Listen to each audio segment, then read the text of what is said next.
আল্লাহর আরশে আজিম খুশি হয়ে যাবে, আল্লাহ পাক খুশি হয়ে যাবেন। মায়েরে খাওয়াও, বাপকে খাওয়াও, তোমার সবচেয়ে বড় পীর তিনি। সুবহানাল্লাহ, পড়ো সুবহানাল্লাহ। মা বাপ যদি একটু দোয়া করে দেয়, তোমার জিন্দেগির কাম শেষ। একটু বদদোয়া করলে জাহান্নামে যাবা। কোন পীর সাহেব বদদোয়া করলে জাহান্নামে যাবে এমন কথা নয়।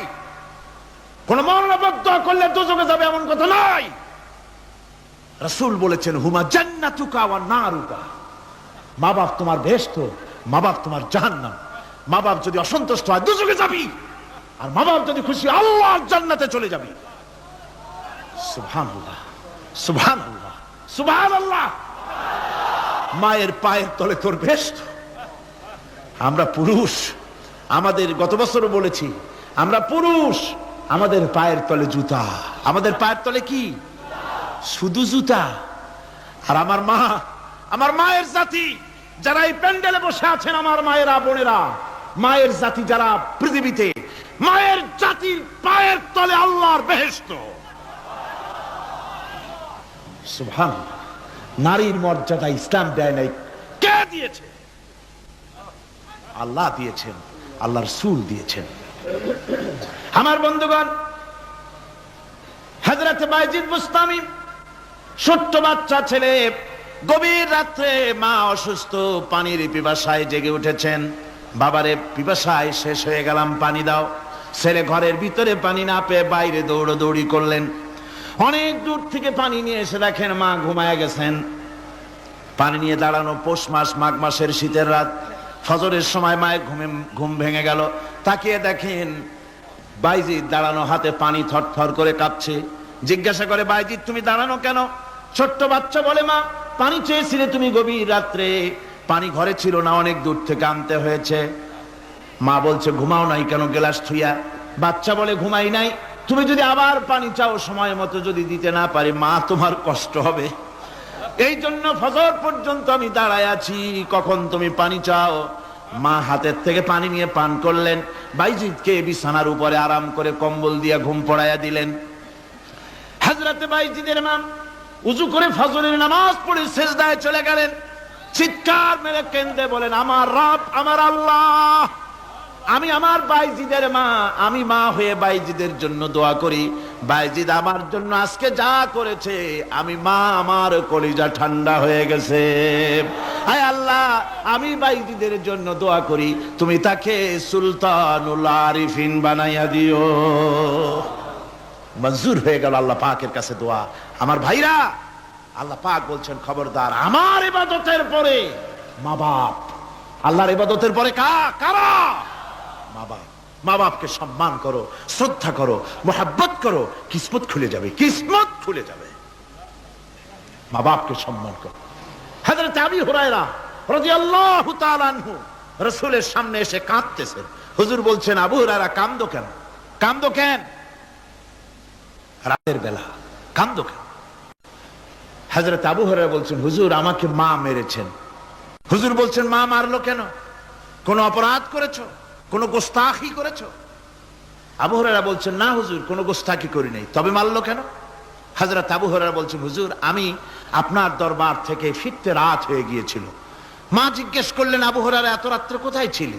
বললাম, আমি ছিলাম যে কদম চুমতে পারলে দুনিয়া ধন্য হয়, সেই দরবারে নববীর কদম মোবারক থেকে আসতে আমার দেরি হয়েছে। আমার মা মুশরিকা, আপনার নাম শুনে তার গায়ে আগুন জ্বলে উঠলো, আমাকে ধরে মারা আরম্ভ করলো। বলল, হয় আমার বাড়ি ছাড়বি, আর না হয় মুহাম্মদ সাল্লাল্লাহু আলাইহি ওয়াসাল্লামের দরবার ছাড়বি।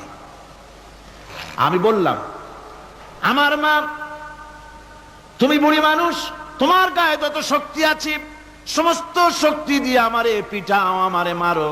মারতে মারতে আমাকে বাড়ি থেকে তুমি বের করে দাও। তোমার বাড়ি শুদ্ধ, তাম দুনিয়া ছেড়ে দিতে পারি, আল্লাহর নবীর কদম মোবারক ছেড়ে দিতে পারি না। হুজুর, আমার মা আমাকে গলা ধাক্কা দিয়ে বের করে দিয়েছেন। হুজুর বলছেন, আবু হুরায়রা, তোমার মা তোমাকে মেরেছে, তুমি আমার কাছে নালিশ করছো? আমার তো এখানে ইন্টারফেয়ার করার কিছুই নেই। সুবহানাল্লাহ, সুবহানাল্লাহ। মা তোমাকে মেরেছে, এখানে আমার করার কিচ্ছু নাই। বিশ্ব নবী বলছেন, এত বড় পাওয়ারফুল নবী, লেজিসলেটিভ পাওয়ার, সারে আল্লাহ তাকে বানিয়েছেন শরীয়ত প্রণেতা।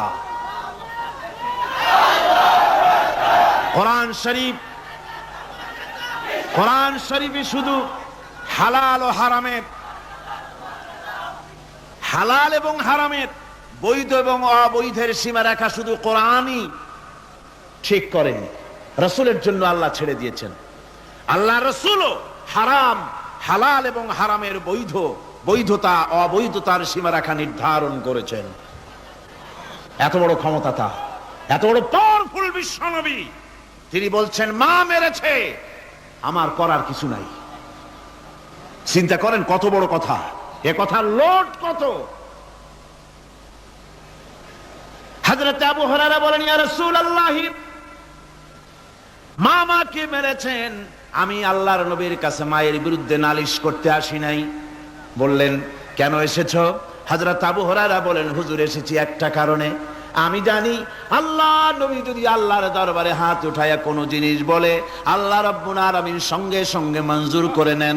হুজুর আমি এসেছি, মেহেরবানি করে দোয়া করুন আমার মাকে যেন আল্লাহ হেদায়েত নসিব করে দেন। আল্লাহ নবী হাত উঁচু করে বললেন, আল্লাহুম্মা হিদি উম্মা আবি হুরায়রা, আয় আল্লাহ আমি দোয়া করি আবু হুরায়রার মাকে তুমি হেদায়েত নসিব করে দাও। রাসূলুল্লাহ দোয়া করছেন আর আবু হুরায়রা সমানে দৌড়াচ্ছেন। তিনি দৌড়াচ্ছেন, পিছন থেকে কয়েকজনে আবু হুরায়রার জামা টেনে ধরেছে, দৌড়ো। তাদের জানা আবু হুরায়রা খুব ভদ্রলোক মানুষ, কোন ঝড় ঝামেলার মধ্যে থাকে না, রাগ শাক করে না, চিৎকার মারে না, দৌড় মারে না, এত ভদ্র শরীফ, দৌড়ায় কেন? না জানি কোন বিপদ বুঝি ঘটে গেছে। পিছন থেকে জামা টেনে ধরে বলে দৌড়াও কেন? হযরত আবু হুরায়রা জামা সাহাবীর হাত থেকে ছিনায় নিয়ে বলেন, জামা ছেড়ে দাও, আমাকে দৌড়াতে দাও, আমি দৌড়াইয়া বাড়ি যে দেখতে চাই।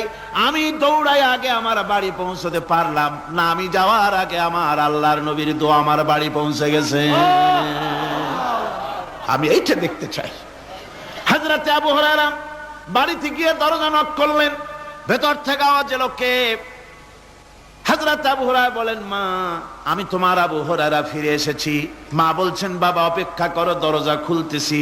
হযরত আবু হুরায়রা বলেন, মায়ের গলার আওয়াজের ভিতরে শিরকিয়াতের কর্কশতা পেলাম না, মায়ের গলার আওয়াজের ভিতরে তাওহীদের গন্ধ পেলাম।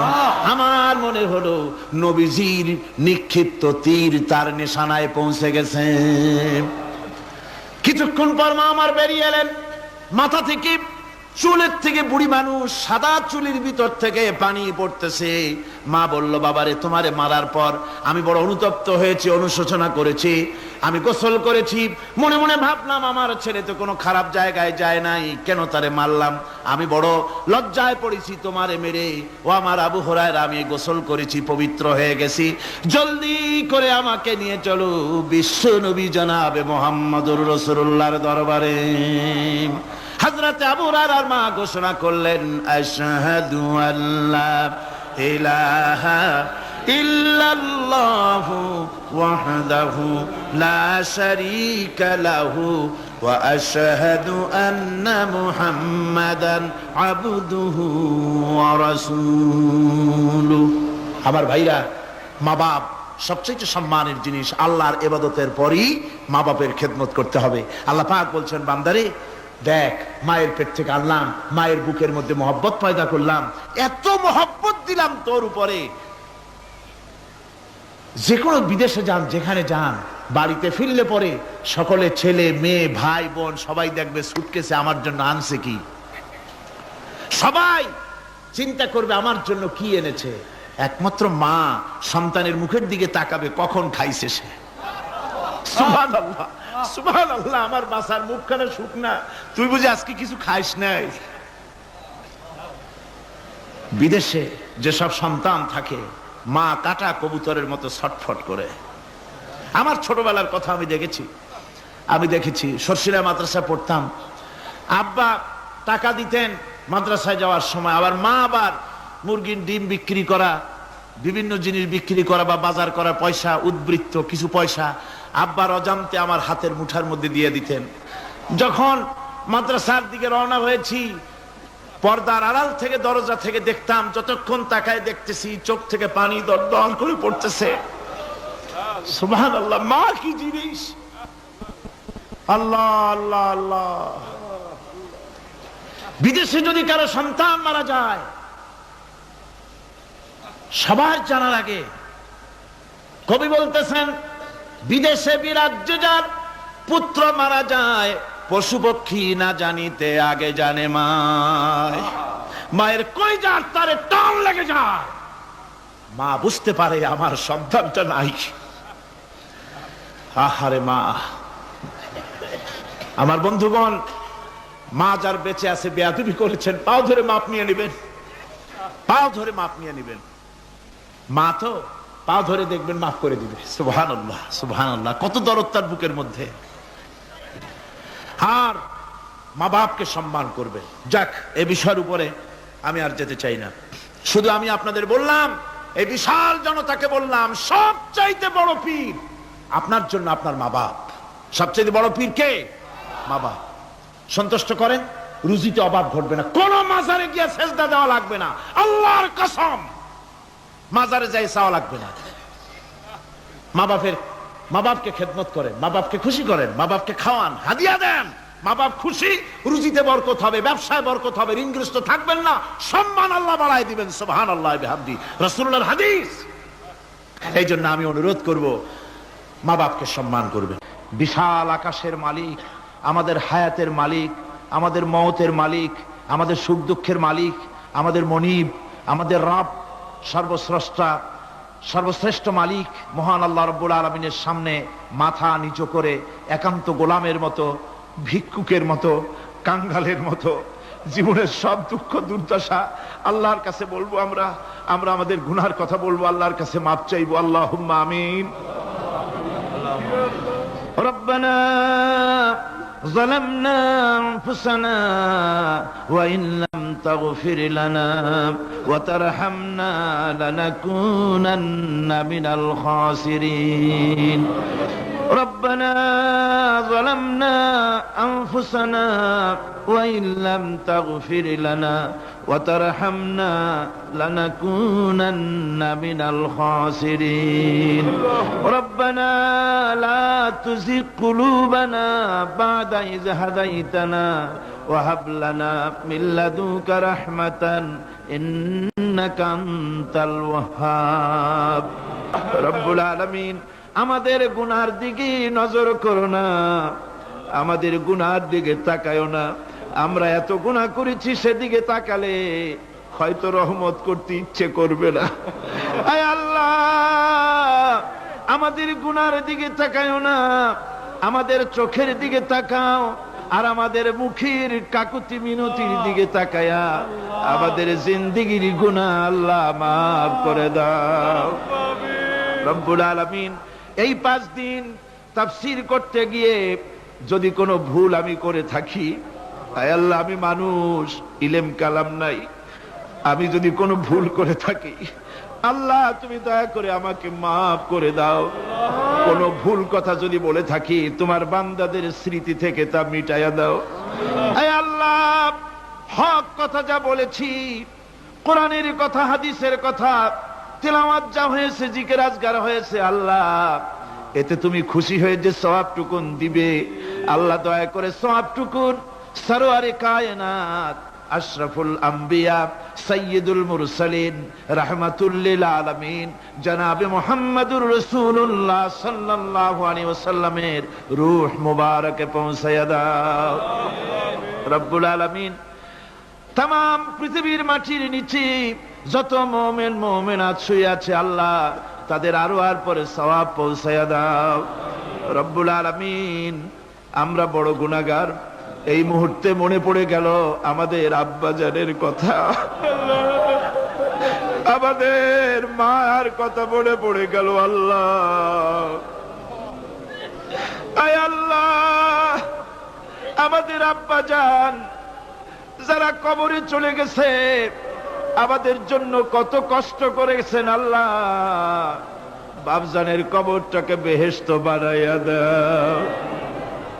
রব্বুল আলামিন, আব্বার কথা কি বলা যায়? আমাদের মানুষ করার জন্য কত কষ্ট করেছেন, কত মিথ্যা মামলা করেছেন, কত বাড়ি ঘর করে গেছেন আমাদের জন্য। একটা পয়সা নিয়ে যান নাই, কিছু নিয়ে যায় নাই, খালি হাতে চলে গেছে। আল্লাহ বাপজানের কবরটা বেহেশত বানাইয়া দাও। রব্বুল আলামিন জনম দুঃখিনী মা, আমাদের মা যাদের বিদায় হয়ে গেছে, আল্লাহ বেহেশতের বাগান বানাইয়া দাও কবরটারে। আল্লাহ কবরগুলিকে জান্নাতুল ফেরদাউস বানাইয়া দাও। রব্বির হামহুমা কামা রব্বায়ানি সগীরা, রব্বির হামহুমা কামা রব্বায়ানি সগীরা। আল্লাহ রব্বির হামহুমা, তুমি তো রহমান, রব্বায়ানি সগীরা, তুমি জব্বার আল্লাহ, তুমি সত্তার, আমাদের দিকে তুমি মুহাইমিন, তুমি মুমিন, তুমি মুতাকাব্বির, তুমি সত্তারুল উয়ুব। আল্লাহ আমাদের দিকে তাকাও, আমাদের দিকে তাকাও।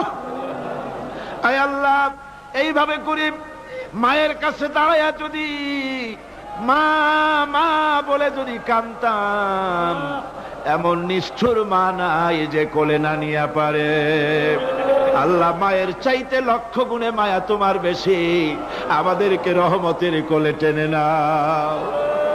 আয় আল্লাহ, যত মানুষ মাহফিলে হাত উঁচু করছে, যত গুনাহ আছে আজকের মাঠ থেকে কেউ যেন গুনাহ নিয়ে বাড়ি না যায়। আল্লাহ আমাদের শিরক গুনাহ মাফ করো, আমাদের বেদাতের গুনাহ মাফ করো, চুরি ডাকাতির গুনাহ মাফ করো, মানুষ হত্যা করার গুনাহ মাফ করো, জিনা করার গুনাহ মাফ করো। বিদায় হয়ে গেছে আল্লাহ রব্বুল আলামিন, বাংলাদেশ আমাদের প্রিয় জন্মভূমি, আল্লাহ কবরগুলিকে জান্নাতুল ফেরদাউস বানাইয়া দাও। রব্বির হামহুমা কামা রব্বায়ানি সগীরা। রব্বুল আলামিন আমাদের দোয়া তুমি কবুল করো আল্লাহ। দোয়া আল্লাহ, আমাদের কান্নার আওয়াজ তুমি শোনো আল্লাহ। কিচ্ছু নাই কান্দা ছাড়া আমাদের কাছে। আল্লাহ এই মাহফিলে যত যুবক এসেছে, আমাদের দেশের যুবকদের চরিত্র শেষ হয়ে যাচ্ছে আল্লাহ। সব যুবকদের জন্য দোয়া করি আল্লাহ, যুবক ছেলেদেরকে ইসলামী আন্দোলনের জন্য খালিদ বিন ওয়ালিদ বানায় দাও। এই মাহফিলে যত যুবক এসেছে আল্লাহ, সব যুবকদেরকে ইসলামী আন্দোলনের কর্মী বানায় দাও। আয় আল্লাহ, বাংলাদেশের সেনাবাহিনী, বাংলাদেশের বিডিআর তোমার দরবারে মঞ্জুর করো, তাদের সিনায় হিম্মত দাও। বাংলাদেশের পুলিশ বাহিনী ইমাম দিয়া কলজেটারে ভরে দাও। বাংলাদেশের সেনাবাহিনী, air force, land force, BDR, police, এদের কলিজায় এত বড় ইমাম দাও যে ইমানের জোরে বাংলাদেশের প্রতি ইঞ্চি জমিন রক্ত দিয়ে হেফাজত করতে পারে। আল্লাহ, ইয়া আল্লাহ, ইয়া আল্লাহ। আমার ভাইরা, হুজুর সাল্লাল্লাহু আলাইহি ওয়াসাল্লাম আরাফাতের ময়দানে দুহাত উঁচু করে দিয়ে আল্লাহর কাছে চাইছিলেন যাতে তার বগল দেখা গিয়েছিল। হাদিস শরীফে এসেছে, আল্লাহর কাছে দুটো হাত উঁচু করে দিয়ে চান, ইয়া আল্লাহ, আল্লাহ। কান্দেন কান্দেন, আজকে কাঁদবেন না, কবে কাঁদবেন? আজই তো কান্নার দিন। কাঁদেন আল্লাহর কাছে, আল্লাহ ভিক্ষা চাই তোমার কাছে আল্লাহ।